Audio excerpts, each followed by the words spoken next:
Yeah, so it's interesting that we spoke about the metaverse and the multiverse in the last presentation. So we'll talk about the future of internet and what it means for digital Bharat. And I will cover two topics today. Yeah, clicker is working. So I'll talk a little bit about what I mean by the new internet, because again, there's a lot of definitional issues. So we'll start with a little bit of definition and why we believe that the new internet is actually happening right now. And then we'll talk about what it means for India and more importantly, Bharat. Now, again, the internet as we know it started in the early 90s. And since then, while there has been a lot of innovation in the internet, from rich text, you've gone to videos, you've gone to streaming, you've got to a lot of innovation. But the fundamental way the internet has been architected has not changed dramatically. But since the pandemic, there are two major changes which have happened, which are driving the way the internet is getting organized. What are these two changes? One is the evolution of what is called metaverse. And I'll just do a little bit of a definitional thing of metaverse. A metaverse is very simply a place where your virtual reality, augmented reality, and your current experience reality actually merge into a single reality to enable a set of experiences which could be social, which could be gaming, and which could be educational oriented. This is actually going further away from having virtual selves and virtual avatars, and there is a set of enablement which happens. The second big change which is happening is Web3, which I think is started with the crypto revolution with folks trying to disintermediate the government, but right now has become a revolution of people trying to disintermediate big tech platforms like Google, Amazon, to create far more democratized tech where the ownership of the internet lies in the hands of the content creator, lies in the hands of the user, and there's tokenization and a lot of other attributes. So these are two very clear trends we see which intersect into forming the new internet. How do these trends work? We view these trends as two different axes.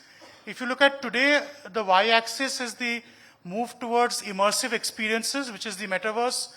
Currently, if you see Roblox and if you see gaming companies like Fortnite, significant investments are being made. Even in India, you have examples like Flipverse, you have examples like the recent Bangalore T2 airport, which was converted into a metaverse experience by Polygon, where you're seeing a lot of immersive experiences. On the other scale, you have the entire decentralized internet, which is Web 3.0, where you're beginning to see players like Coinbase offering crypto solutions, but more importantly, a lot of use cases. And then the top right-hand corner, which is both immersive and decentralized, where we have one notable company called Decentraland, which is offering gaming experiences via tokens, via a decentralized autonomous organization, and actually being at the intersection of both trends. So what are some of the applications we see? And I know these are a little bit technical. We have released a report yesterday talking about this. If you have some time, you can pick up some copies of the report from my colleague here. But we see several applications across the board. On the metaverse, there are applications on immersive spaces. There are applications on collaborative workspaces, applications on how people interact with each other. If you look at Web 3.0, applications start from decentralized finance to decentralized autonomous organizations, anywhere where the power of the intermediary, the current intermediary like a Google or a Facebook or an Amazon, is completely moved out. And by the way, I'm proud to report that ONDC, in a way, which comes to, is actually representing one way of doing decentralized internet, at least in the sense of decentralized commerce. So this is the application landscape. Why is this important now, and why should we worry about this? There are three signals which have been reasonably weak signals over the past few years, which have got very strong in the last 3 years during pandemic. Number one, users, right? And again, I won't do a show of hands, but if you look at metaverse, at our estimate, around 200 to 300 million users around the world have actually participated in some kind of metaverse application. This is a Travis Scott concert, which was virtually attended by 12 million users while the concert was happening in the live space. There were fashion shows conducted by Gucci, where they were actually sold merchandise, and a virtual bag was sold in the fashion show for nearly 1,600 euros. Now you may ask, what is a virtual bag? A virtual bag is something your virtual avatar in the metaverse uses to actually look good. So that's the kind of value people are attributing to it.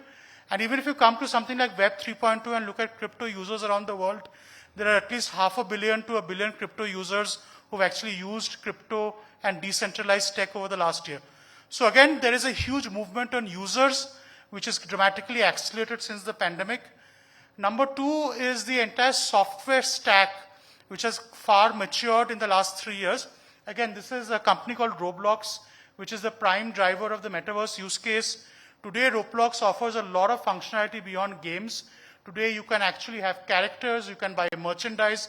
There's an entire virtual currency layer on the metaverse, which Roblox has created. Again, this is not crypto, but a Roblox-specific currency they've created. And the maturity of software platforms enable the user experiences, right, which you can experience in the virtual world, both as an avatar and also in the real world as you interact with your friends. Finally, hardware. This has been a huge bottleneck. I think next week we expect Apple to announce its first headset. The headsets we've seen over the past 3-4 years have been fairly clunky, but we expect these headsets of the future will become far more easier to use. So in a nutshell, this is what the opportunity is. Again, I'm going to talk about some numbers before we talk about the entire architecture. Now, one important thing, this is a technical slide. I won't explain this, but the old internet was a set of servers on which a bunch of applications were running either as APIs and then software applications. In the new internet, you'll have several other layers. You will see interesting layers on human-machine interfaces, experience continuums, a layer where devices play. So this is the first time in nearly 30-35 years the entire internet will get architected in a different fashion, where you'll have a different stack for the internet. Even the way the current internet is organized in terms of dominance of big platforms and the data they have will be decentralized as more Web 3.2 applications come. And obviously there is a lot of enablers which need to be in place for this architecture to happen. So this is one of the likely evolutions of the internet, but what is sure is that the internet will look very different 5-6 years from now than what we see today. So what's the opportunity, global opportunity? The addressable market, if you look at metaverse, and again there's a debate, I think the debate is between fairly large numbers, $5 trillion to $8 trillion to $13 trillion, so I put a range. That's the addressable market. By 2030, we expect at least $500 million of metaverse-specific services, which will be the global market, which is a reasonably rapid adoption of nearly 10% within 5-6 years. The Web 3.0 market is also similarly sized. It's around $4 to $10 trillion. Again, if you look at the next 6-7 years, you would expect at least $1 to $2 billion of pure Web 3.0 revenues. Now, if you start adding crypto monetization on top of that, that number can easily be $10-15 billion. Let's look at some of the investments which have happened. Facebook, which rebranded itself as Meta, has itself spent nearly $10 billion on this. A lot of it we believe is well ahead of its time, so I think Facebook is a little bit ahead. And they've also been outspent by Microsoft, who've actually taken far more bolder gaming bets on the metaverse with the acquisition of studios and software. If you look at the kind of investments which have happened in Web 3.2, let's look at 2 years, 21-22, before the funding winter set in. Around $50 billion of investments were made by the venture capital community into the space. So again, lots of investments are going. We've done a bottom-up sizing to suggest how large the opportunity could be for India. And in 10 years, the opportunity could be as large as $200 billion, which is not a small number. So it's a large opportunity for India. Let's talk a little bit about what this means for Bharat and Digital Bharat. Before that, I just want to do a little bit of demarcation of what Digital India and Digital Bharat is. A lot of panels spoke about Bharat versus India, and I just wanted to present a sense of quant, right? For me, Digital India is around 130 million users who roughly occupy $1.2 trillion of our GDP. This means their per capita income is around roughly $10,000 to $15,000. On the other side, you actually have Digital Bharat, which is the remaining of the population, which is nearly 1.3 billion people, who actually on an average have a per capita income of around $1,500, which is again remarkably 1/6 of the rest of India or Digital India, and they are spending differently. Now, the unique thing to note, even today, there is different kind of consumption patterns of internet and digital applications between these two Indias. Digital India is far more focused on consumption of services for convenience, which is why you will see services like OTT services like Hotstar, now JioCinema, Amazon, Uber being used extensively in Digital India. If you look at Digital Bharat, you will see IRCTC, which is actually filling one of the big gaps of transportation, but also a lot of content creator services, previously TikTok, which got banned, and now Moj, and a lot of fintech services. The big difference between Digital Bharat and Digital India is mostly consumers. Digital Bharat has the potential to be producers in the internet economy. That's why I think the decentralization of the internet presents a very interesting opportunity for Digital Bharat to participate. Let's look at ONDC again. Why does ONDC work? ONDC is structured very similar to where the new internet will be. ONDC envisages to disintermediate big commerce platforms who often charge 20 to 25% of margin or 25% of revenues from sellers, which only allows large sellers to come onto the platform. Today, if you're a small seller, you do not have the economics to come and sell on Amazon. ONDC disintermediates that and gives you a shop front to come and actually sell, and decentralizes the internet and takes away the big internet monopolies. So that's why I think the new future of internet is very important for Digital Bharat, because if you want Bharat to be empowered, I think it is important that we participate in shaping the future of internet. Let's talk of the ecosystem we have. Again, the ecosystem in India is shaping across 3 dimensions. We have dimension 1 on people who are creating apps in the experience continuum. Here, not surprisingly, you will see a lot of apps in good use cases like education, healthcare, retail, a lot of names you can spot. More interestingly, where India is beginning to take a leadership is in the enablers. These are people who are working on the human-machine interfaces, working on the services, working on the tools to enable metaverse experiences and Web 3.2 experiences. Again, I spoke about Polygon. Polygon has done work with Flipkart for creating the Flipverse. It's worked with Bengaluru Airport. So again, this is an opportunity for India to take a leadership position in future of internet. And again, some of our startups are beginning to do this. What's the picture on funding? Which is the prescient question, right? Over the last 18 months, around $1 billion of funding has flown into the space. The only shift in funding is that people are a little loath to fund experience continuum startups because there's far more risk in monetization of users, but there has been a lot of funding which has been flowing into the enablers.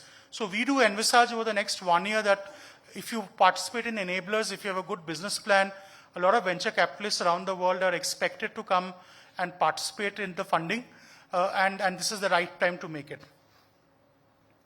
Let's talk a little bit about what's happening in India. And again, I've tried to present some use cases across the 2 axes, the metaverse axis and the Web 3.0 axis. On the top left of the page, you will see the metaverse use cases. There's Flipkart with Flipverse.